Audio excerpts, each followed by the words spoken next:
Hey everyone, and welcome back to Knights of the Nerds Table.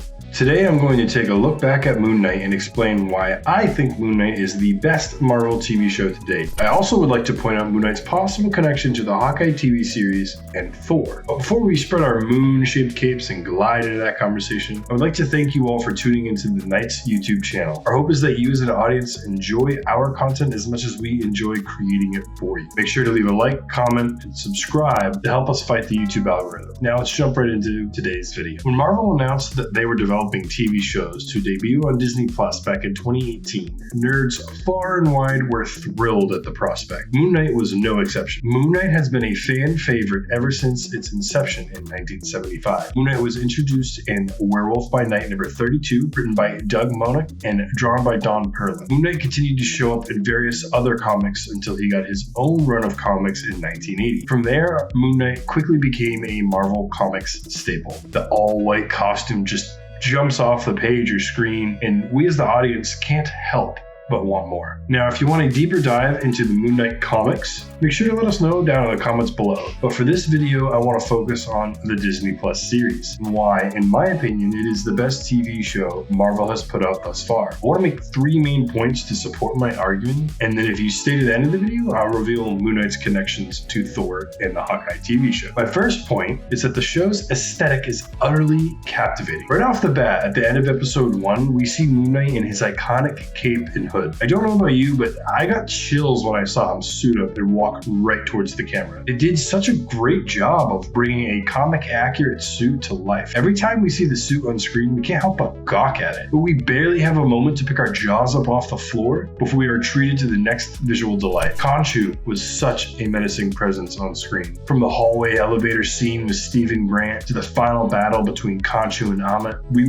are given a visual representation of the God of the Moon that truly does do the character justice. In arguably the best episode of the best Marvel show, episode 5, we see Mark and Steven traveling through the Egyptian underworld known as Dua. The massive ship, the sea of sand crashing against its side, the perpetual setting sun painting the sky in the background. It's breathtaking, but also ominous and unknown. In the finale, we see Layla agree to terms with the underworld guide goddess Taweret and don her own eye-popping getup. Then together with a newly outfitted Layla and Moon Knight fight with flashes of golden wings and a white cape. There are many more great visuals not mentioned here, but in the interest of time, I'll stop here. My second point is that the show stands alone well. A lot of other shows like WandaVision or Falcon and the Winter Soldier wouldn't make much sense if we had not seen the movies that those characters previously appeared in. Moon Knight does not have this problem. It is true that we are introduced to our hero in the show, unlike the others mentioned. However, the show offers a great entry point for the character without us needing the extra context from previous movies. Marvel is sometimes criticized for spending too much of a show or movie trying to set up the MCU future instead of focusing on the task at hand.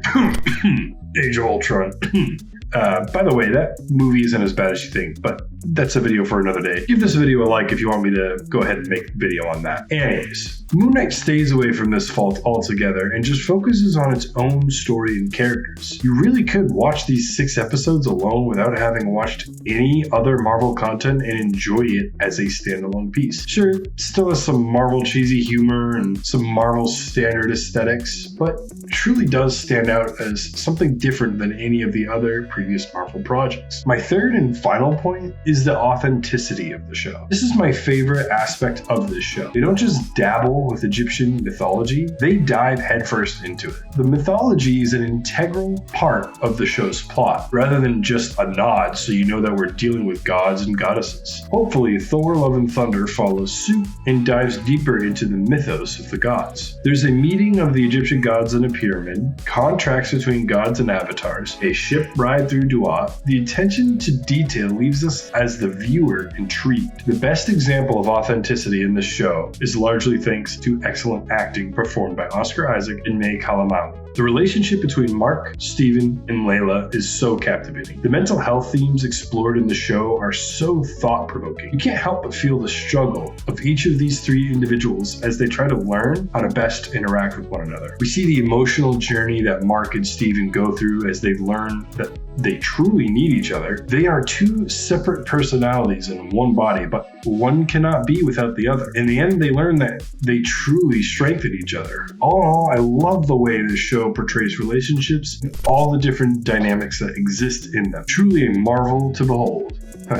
See what I did there? Now, if you've made it this far into the video, I want to thank you for watching it to the end. And now it's time for me to reveal the connection between Moon Knight and Thor, as well as the connection between Moon Knight and the Hawkeye TV show. In Hawkeye, we were introduced to the character Echo, a hearing-impaired, badass butt kicker with the kingpin of crime as an uncle. She also happens to be a love interest for Moon Knight in some of the comics. Will Marvel explore this concept in the MCU? Who knows, but it sure would be fun to see the two characters interact with each other. And now for the connection between Thor and, well, I guess more specifically Thor's hammer in Moon Knight. Is Moon Knight worthy to wield Mjolnir? Well, not quite. He's not. However, that doesn't stop him from wielding it anyways in the comics. Thor's famed hammer is made from a metal called Uru, which was derived from moon rock. So with the power of the moon god at your disposal, well, controlling a moon rock is a pretty simple feat.